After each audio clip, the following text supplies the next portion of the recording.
बृजभूषण सिंह और रेसलर्स के बीच विवाद में नया मोड़ आ चुका है। बृजभूषण के खिलाफ प्रदर्शन कर रहे खिलाड़ी अपने काम पर लौट आए हैं। उन्होंने अपनी ड्यूटी ज्वाइन कर ली है, मगर इसी के साथ रेसलर्स ने ऐलान कर दिया है कि ड्यूटी के साथ उनका सत्याग्रह चलता रहेगा।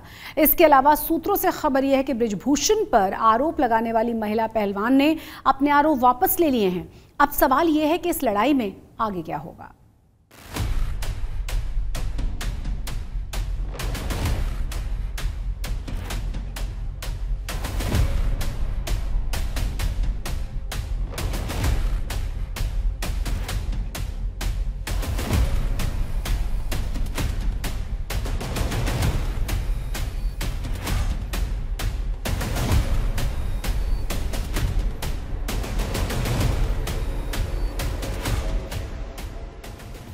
पहलवानों को लेकर ऐसी खबर आई कि खलबली मच गई।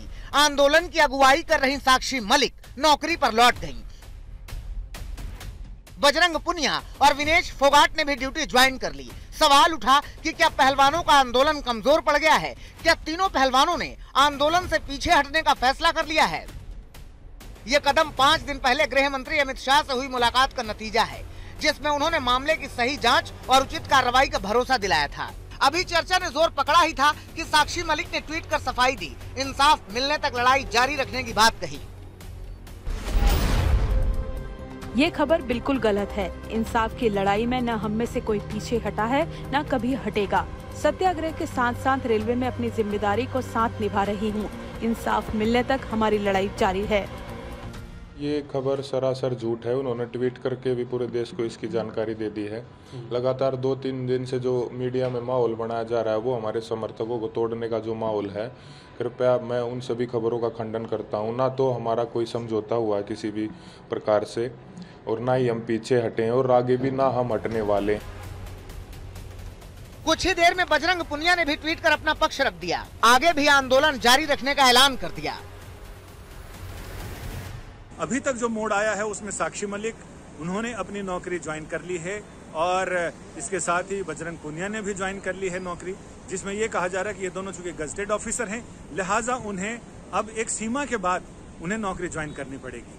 और उस ज्वाइनिंग के साथ साथ अब ये आंदोलन, फिलहाल पहलवान ये कह रहे हैं कि उन्होंने नौकरी जरूर ज्वाइन की है, लेकिन आंदोलन अपनी गति से चलता रहेगा, आंदोलन अपनी राह पर चलता रहेगा। हालांकि इस बीच आंदोलन से जुड़ी एक और खबर की काफी चर्चा हो रही है, जिसमें नाबालिग पहलवान की ओर से आरोप वापस लेने की बात कही जा रही है। लेकिन सूत्र ये बता रहे हैं कि इसमें महिला पहलवान ने अपने आरोप वापस ले लिए हैं। जिस समय आरोप बयान दर्ज कराए जा रहे थे, यानी 164 का बयान, उस समय मजिस्ट्रेट के आगे उस समय उस शिकायतकर्ता पहलवान के साथ साथ उसके पिता और उसके दादा भी थे। नाबालिग पहलवान को लेकर ऐसा ही दावा खुद बृजभूषण शरण सिंह के वकील भी कर रहे हैं। अपना 160 CRPC का जो स्टेटमेंट था, जो बयान दिया था, जो कि बहुत महत्वपूर्ण होता है पॉक्सो में, जो पढ़ा जाता कोर्ट में, अब उन्होंने इस आशय के साथ वापस ले लिया है कि हमसे शायद गलत दे दिया गया था, गलत दे दिया है। वो अपने को बचाने के लिए उन्होंने किया है। हालांकि आंदोलनकारी पहलवान ऐसे किसी दावे से इनकार कर रहे हैं। 3 दिन से खबर है कि हमारा समझौता हो गया, वो भी झूठ है। पोस्को ने नाम वापस ले लिया उनके पिता का, वो भी बयान आ गया है, वो भी झूठ है। तो इस तरह से हमारे समर्थकों को तोड़ने के लिए कृपया खबरें ना चलाएं।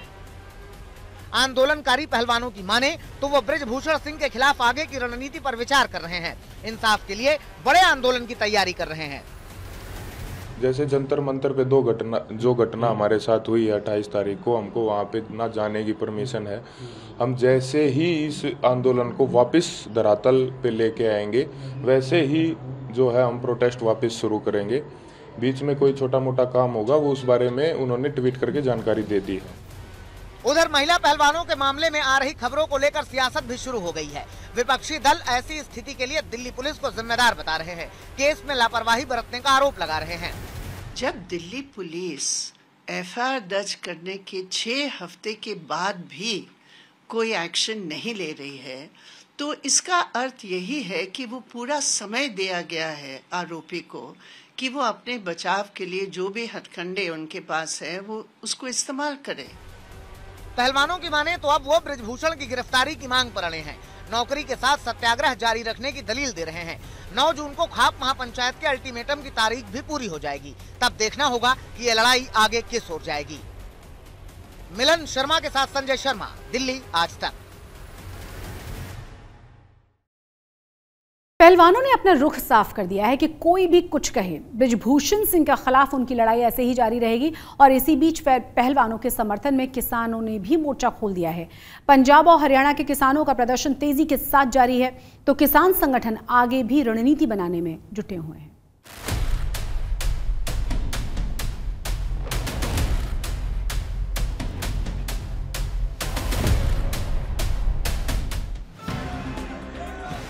दिल्ली में जंतर मंतर पर धरना दे रहे पहलवान भले ही नौकरी पर लौट गए हों, भले ही पहलवानों के आंदोलन को लेकर तरह तरह की अफवाहें तैर रही हों, लेकिन ये तस्वीरें बता रही हैं कि कुश्ती फेडरेशन के अध्यक्ष बृजभूषण शरण सिंह के खिलाफ शुरू हुआ पहलवानों का दंगल अभी भी जारी है। उन्हें पंजाब और हरियाणा के किसानों का भरपूर समर्थन मिल रहा है। ये तस्वीरें मोहाली की है। पहलवानों के समर्थन में किसान सड़कों पर उतरे और बृजभूषण शरण सिंह का पुतला फूंका। इस दौरान किसानों ने केंद्र सरकार के खिलाफ भी जमकर नारेबाजी की। किसानों ने साफ कर दिया कि जब तक पहलवानों को इंसाफ नहीं मिलेगा तब तक आंदोलन जारी रहेगा। केंद्र सरकार खिलाफ ਜਿਹੜੀ ਬਲਾਤਕਾਰੀਆਂ ਨੂੰ ਪਹਿਲ ਦੇ ਆਧਾਰ ਤੇ ਆਪਣੇ ਅਹੁਦੇ ਵਿੱਚ ਰੱਖ ਰਹੀ ਆ, ਸੁਰੱਖਿਆ ਵਿੱਚ ਰੱਖ ਰਹੀ ਆ। ਅਗਰ ਦੇਸ਼ ਬਚਾਣਾ ਤਾਂ ਸਰਕਾਰ ਨੂੰ ਚੰਗਾ करो, नहीं तो देश बर्बादी है बर्बादी। पहलवानों के समर्थन में किसान आर पार की लड़ाई के मूड में आ गए हैं और इसका दायरा लगातार बढ़ता ही जा रहा है। अंबाला शंभू बॉर्डर पर भी किसानों ने बृजभूषण शरण सिंह और केंद्र सरकार के खिलाफ मोर्चा खोल दिया है। किसानों में सबसे ज्यादा गुस्सा 28 मई को जंतर मंतर पर पहलवानों के खिलाफ हुई पुलिस की कार्रवाई को लेकर है। किसानों का कहना है कि जल्द बृजभूषण की गिरफ्तारी नहीं हुई तो आंदोलन और बड़ा होगा। किस तरह यह संघर्ष केंद्र सरकार दे नाल आर पार की लड़ाई लड़ांगे, जिस तरह हरियाणे दे विच सारे ही एकता दे नाल ਇਹ ਸੰਘਰਸ਼ ਨੂੰ ਲੜਦੇ, ਇਸੇ ਤਰ੍ਹਾਂ ਹੁਣ ਪੰਜਾਬ ਦੇ ਵਿੱਚ ਵੀ ਅਸੀਂ ਸਾਰੇ ਸਾਥ ਦੇ ਕੇ ਇਹ ਜਿਹੜਾ ਸੰਘਰਸ਼ ਜੋ ਵੀ ਆਰੰਭਿਆ ਜਾਊਗਾ ਉਹਨੂੰ ਜ਼ਰੂਰ ਜਿੱਤ ਦਰਜ ਕਰਾਂਗੇ ਤੇ ਜਿਹੜਾ ਇਹ ਬ੍ਰਿਜਭੂਸ਼ਣ ਆ ਉਹਨੂੰ ਜੇਲ੍ਹ ਦੇ ਵਿੱਚ ਪਹੁੰਚਾ ਕੇ ਹੀ ਉਸ ਤੋਂ ਬਾਅਦ अगला कदम जो चुका जाऊगा। पहलवानों के समर्थन में किसानों की महापंचायतों का दौर भी जारी है। किसान संगठन आंदोलन की रणनीति बनाने में जुटे हैं तो पहलवानों के मुद्दे पर राजनीति भी जमकर हो रही है। अगले साल लोकसभा चुनाव होने हैं, ऐसे में पहलवानों के मुद्दे पर किसानों का आंदोलन बड़ा हुआ तो बीजेपी को नुकसान हो सकता है। आज तक भी और अब बात करेंगे विश्व पर्यावरण दिवस की। साल 1972 से हर साल आज ही के दिन पर्यावरण दिवस मनाया जाता है। इस दिन पर्यावरण से जुड़ी हुई समस्याओं के बारे में जागरूक किया जाता है ताकि दुनिया भर के लोग जलवायु परिवर्तन से होने वाले नुकसान को रोकने के लिए प्रेरित हो सकें। पंजाब में पर्यावरण को लेकर अलग अलग शहरों में किस तरह से लोगों को जागरूक किया गया, इस रिपोर्ट के जरिए देखिए। अमृतसर में बीएसएफ ने निकाली साइकिल रैली। मंत्री ने पेड़ लगाकर दी पर्यावरण बचाने की सलाह। पठानकोट में सड़कों पर निकली साइकिल रैली। ये 3 तस्वीरें पर्यावरण दिवस के दिन लोगों में जागरूकता पैदा करने की गवाह हैं। पर्यावरण दिवस के मौके पर जहां पूरे देश में लोगों को पर्यावरण को हरा भरा रखने के संदेश दिए जा रहे हैं, वहीं अमृतसर में बीएसएफ की तरफ से साइकिल रैली का आयोजन किया गया, जहां बीएसएफ के जवानों ने बढ़ चढ़कर हिस्सा लिया। बीएसएफ के ये जवान साइकिल से भारत पाकिस्तान बॉर्डर यानी बाघा बॉर्डर तक साइकिल से पहुंचे। आगे आगे बीएसएफ की गाड़ियां और पीछे पीछे ये जवान साइकिल से चलते हुए पूरे देश तक पर्यावरण को बचाने के संदेश को पहुंचाने की कोशिश कर रहे थे। आज विश्व पर्यावरण दिवस है, इसलिए हम साइकिल पार्टी में रैली का सपोर्ट कर रहे हैं। और इसमें क्या है कि सर मतलब जहाँ पर छोटे स्थानों के ऊपर साइकिल का इस्तेमाल करना चाहिए और इसके लिए पेड़ पौधों का भी मतलब ज़्यादा से ज़्यादा वो होना चाहिए और गंदगी का ध्यान रखते हुए अपने पर्यावरण को शुद्ध बनाना चाहिए। ये लोगों को संदेश देने के लिए है कि घर के नजदीक है तो भी बाइक का यूज कर रहे हैं, स्कूटी का यूज कर रहे हैं, जिससे क्या है पोल्यूशन बढ़ रहा है।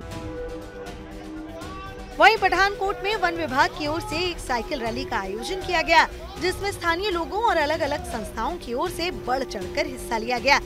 इस साइकिल रैली को पठानकोट वन विभाग के दफ्तर से शुरू कर अलग अलग इलाकों से गुजारा गया और लोगों को पर्यावरण को हरा भरा रखने और ज्यादा से ज्यादा पौधे लगाने का संदेश दिया गया। हम यहाँ पे साइकिल रैली ऑर्गेनाइज कर रहे हैं। गवर्नमेंट ऑफ इंडिया का एक इनिशिएटिव स्टार्ट की हुई है, मिशन लाइफ है, जिसके अंडर में डिफरेंट टाइप की एक्टिविटीज़ गवर्नमेंट ऑफ इंडिया करवा रही है कि लाइफस्टाइल फॉर द एनवायरनमेंट। और अपन जानते हैं कि साइकिलिंग हमारी लाइफस्टाइल का एक इम्पोर्टेंट पार्ट है। विश्व पर्यावरण दिवस के मौके पर पंजाब के मंत्री भी पीछे नहीं रहे। इस मौके पर कैबिनेट मंत्री कुलदीप सिंह धालीवाल ने पौधारोपण की शुरुआत की। धालीवाल ने इस मौके पर एक बड़ी घोषणा भी की। उन्होंने वादा किया कि उनके विधानसभा क्षेत्र में 1 लाख पौधे लगाए जाएंगे, जिनकी देखभाल भी की जाएगी। साथ ही उन्होंने कहा कि ये प्रत्येक व्यक्ति का कर्तव्य है कि वो एक पौधा लगाए और इसकी देखभाल करे। पूरी दुनिया के अंदर वातावरण डे जो मनाया जा रहा पूरे वर्ल्ड के हिंदुस्तान भी मना रहे, पंजाब के भी सरदार भगवंत सिंह मान की सरकार जी है वो अज वातावरण डे मना रही है। मान साहब खुद अज मोहाली गए, उन्होंने खुद बूटे लाए आ, साढ़े साहब MLA सारे लोग ला रहे। मेरा कहना लोगों कि यार आप वातावरण जो साफ सुथरा रखिए।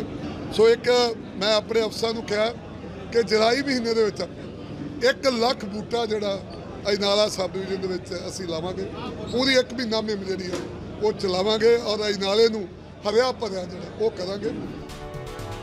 विश्व पर्यावरण दिवस साल 1972 से हर वर्ष आज ही के दिन पर्यावरण से जुड़ी समस्याओं के बारे में जागरूकता बढ़ाने के लिए मनाया जाता है और लोगों की ये कोशिश सिर्फ आज के लिए ही नहीं होनी चाहिए। उम्मीद है कि ये साइकिल लगाना और पौधे लगाने का सिलसिला आगे भी जारी रहेगा। अमृतसर से अमित शर्मा के साथ आज तक ब्यूरो।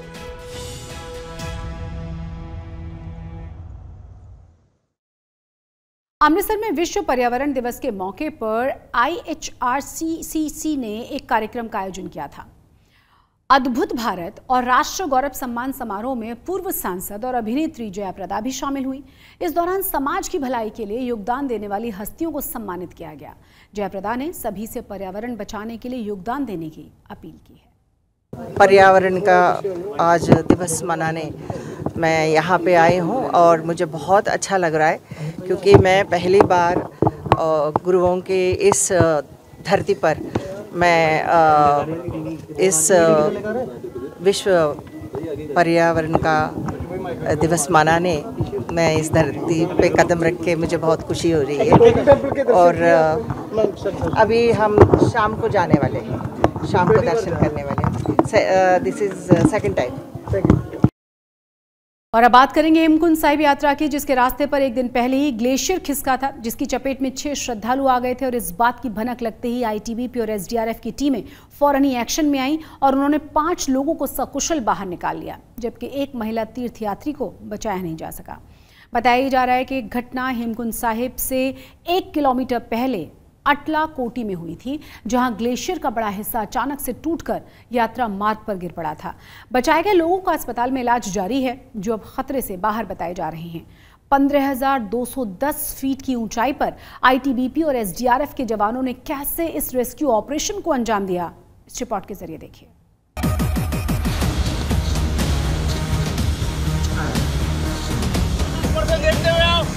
15,210 फीट की ऊंचाई पर SDRF और ITBP के जवानों के इस चट्टानी हौसले और साहस की जितनी हौसला अफजाई की जाए उतनी कम है, क्योंकि इन जवानों ने 6 सिख श्रद्धालुओं को बचाने के लिए अपनी जान की बाजी लगा दी। रेस्क्यू ऑपरेशन के रोंगटे खड़े कर देने वाली ये तस्वीरें हेमकुंड साहिब से आई हैं, जहां हेमकुंड साहिब से 1 किलोमीटर पहले अटला कोटी में ग्लेशियर का एक बड़ा हिस्सा टूटकर यात्रा मार्ग पर आ गया। जिस वक्त ये घटना हुई, 6 सिख श्रद्धालु हेमकुंड साहिब से दर्शन कर लौट रहे थे, जो कि ग्लेशियर की चपेट में आने से बर्फ के नीचे दब गए। जैसे ही इस बात की भनक SDRF और ITBP के जवानों को लगी, वो फौरन एक्शन में आए और बिना वक्त गवाए सिख श्रद्धालुओं को बचाने में जुट गए।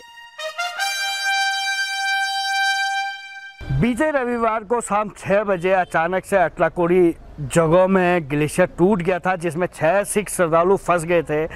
तत्काल SDRF पुलिस के द्वारा रेस्क्यू शुरू किया गया और 5 लोगों को सुरक्षित निकाला गया। 1 सिख श्रद्धालु वहां पे लापता हो गए थे, जिसका रेस्क्यू देर रात तक होता रहा और रात को आर्मी और ITBP को भी मौके पर रेस्क्यू के लिए भेजा गया।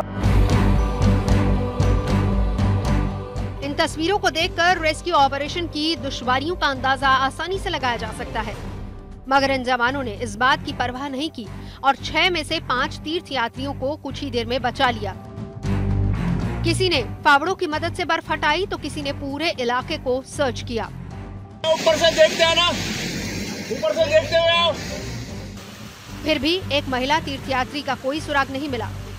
ऊपर से रात हो गई तो रेस्क्यू ऑपरेशन को रोकना पड़ा, मगर सुबह होते ही ये लोग फिर से लापता महिला तीर्थयात्री की तलाश में जुट गए और जल्दी ही इन जवानों ने महिला तीर्थयात्री को ढूंढ लिया, लेकिन तब तक काफी देर हो चुकी थी। क्योंकि ये रास्ता ऐसा है, यहाँ पे सैकड़ों की संख्या में जब संगत जाती है तो भीड़ रहती है और 5 लोग सुरक्षित भी निकल चुके हैं और एक की मृत्यु हुई है जो नाले में फंस चुकी थी महिला। और अभी यात्रा को जो कल रोका गया था उसको भी सुचारू कर दिया गया है, रास्ता बना दिया गया है। इस साल 20 मई को हेमकुंड साहिब के कपाट सिख श्रद्धालुओं के लिए खोल दिए गए थे। तब से कई बार यात्रा पर मौसम की खराबी का असर देखने को मिला है। अभी भी गुरुद्वारा हेमकुंड साहिब के चारों ओर 8 से 10 फीट की बर्फ जमी हुई है, लिहाजा रास्तों से बर्फ हटाने के लिए प्रशासन और गुरुद्वारा कमेटी के लोगों को खासी मशक्कत करनी पड़ रही है। ये तस्वीरें इस बात की गवाही देती हैं।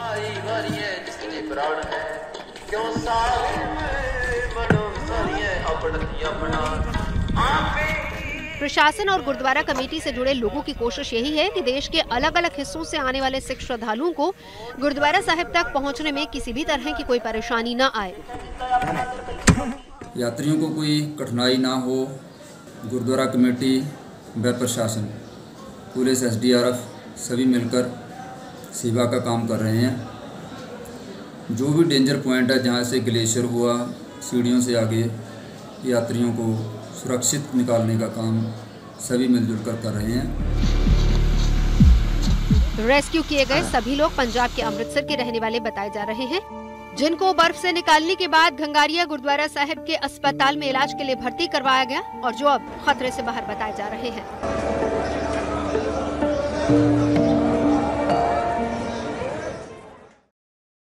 हेमकुंड साहिब के पास इस घटना के बाद प्रशासन और अलर्ट हो गया है, लिहाजा अगर दोबारा ऐसी नौबत आए तो इसके लिए प्रशासन की ओर से कुछ और जरूरी कदम उठाए जा रहे हैं। इस बारे में जोशीमठ की SDM कुमकुम जोशी ने विस्तार से बताया है। देखिए, हेमकुंड साहिब में कल ग्लेशियर के टूटने से 5 लोग दब गए थे, जिसमें 4 को सुरक्षित कल ही निकाल लिया गया था और एक महिला उनकी उसमें मृत्यु हो गई और जिनके शव को आज सुबह SDRF और पुलिस की टीम द्वारा बरामद किया गया है। इसी घटना के दृष्टिगत, क्योंकि अब गर्मी बढ़ रही है और ग्लेशियर्स पिघलते रहते हैं, तो इसीलिए वहां पर SDRF की एक परमानेंट टुकड़ी जो पहले भी लगी हुई थी उसको बढ़ा दिया गया है। इस बार हमने NDRF और ITBP की भी मदद ली है कि समय समय पर वो गुरुद्वारे के नजदीक ही तैनात रहेंगे ताकि किसी भी प्रकार की ऐसी घटना की सूचना मिलने पर त्वरित रूप से उनको वहां भेजा जा सके। अमृतसर में अंतर्राष्ट्रीय सीमा पर एक बार फिर से पाकिस्तानी तस्करों के ड्रोन ने घुसपैठ की है, लेकिन BSF ने चौकस जवानों ने इस ड्रोन को मार गिराया। जवानों ने सर्च के बाद ड्रोन को कब्जे में ले लिया है। वहीं इस ड्रोन के साथ हेरोइन की एक बड़ी खेप भी बंधी हुई थी, जिसकी इंटरनेशनल वैल्यू बताई जा रही है लगभग 21 करोड़ रुपए। मिली जानकारी के अनुसार BSF के जवानों का ये जो ऑपरेशन था अमृतसर के रत्न खुर्द गांव के पास किया गया है। BSF के ट्रूप्स ने एक ड्रोन की आवाज़ सुनाई दी और वो नीचे धीरे धीरे ड्रिफ्ट हो रहा था, तो जो हमारी डेप्थ पार्टीज़ थी उन्होंने पीछे जाकर देखा, जो कि कंपनी कमांडर ने वहाँ डेप्थ पार्टीज़ वगैरह लगाई हुई थी, साथ ही में पुलिस के चौक पॉइंट्स और भी थे। तो तकरीबन रात के 9:45 बजे करीब वहाँ पर एक ड्रोन गिरा हुआ था, प्लस 3 पैकेट हेरोइन के, जो कि जब वे किया गया इसका तकरीबन 3.1 kgs के करीब इसका वेट था। और पिछले 2-3 दिन से इसकी इनपुट आ रही थी, जो कि SSP रूरल अमृतसर ने और हमारे DCG के द्वारा ये इनपुट दी गई थी कि पाकिस्तान से जो स्मगलर्स हैं वो ड्रोन के थ्रू हेरोइन की स्मगलिंग करेंगे, और उसी क्रम में ये ड्रोन और 3.1 kg हेरोइन कल रात हमारे ट्रूप्स ने